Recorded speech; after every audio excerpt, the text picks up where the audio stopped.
प्रदेश में विधानसभा चुनावों का ऐलान होने में अब कुछ ही महीने रह गए हैं, लेकिन बड़ी तेजी से नए सियासी समीकरण बनने लगे हैं। लोकसभा चुनाव में सहयोगी रही समाजवादी पार्टी और बहुजन समाज पार्टी में तो तलवारें खिंची गई हैं। अब पिछले विधानसभा चुनाव में सहयोगी रहे सपा और कांग्रेस भी एक दूसरे के खिलाफ ताल ठोकने का मन बना चुके हैं।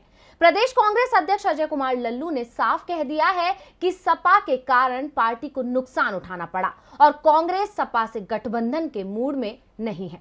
तो क्या है कांग्रेस की रणनीति, आइए देखते हैं।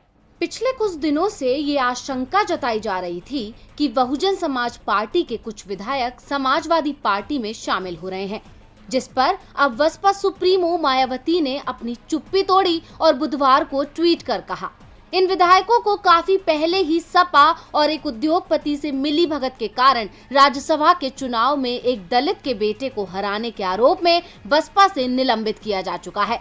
बसपा में टूट की बात एकदम छलावा है।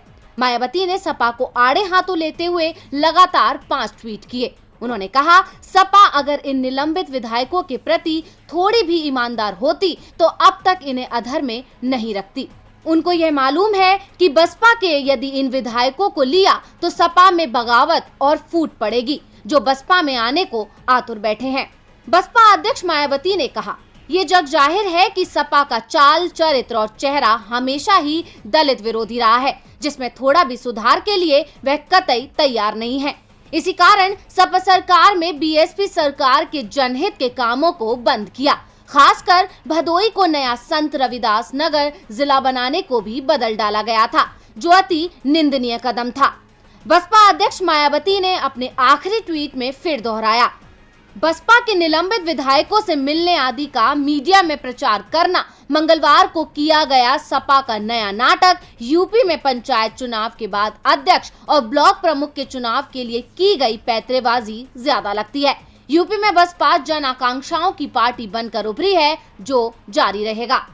बता दें कि बसपा से निलंबित 11 विधायकों ने एकजुटता दिखाते हुए लालजी वर्मा के नेतृत्व में एक अलग दल बनाने का विचार किया है। 5 बागी विधायकों ने कल लखनऊ में सपा के राष्ट्रीय अध्यक्ष अखिलेश यादव से मुलाकात की।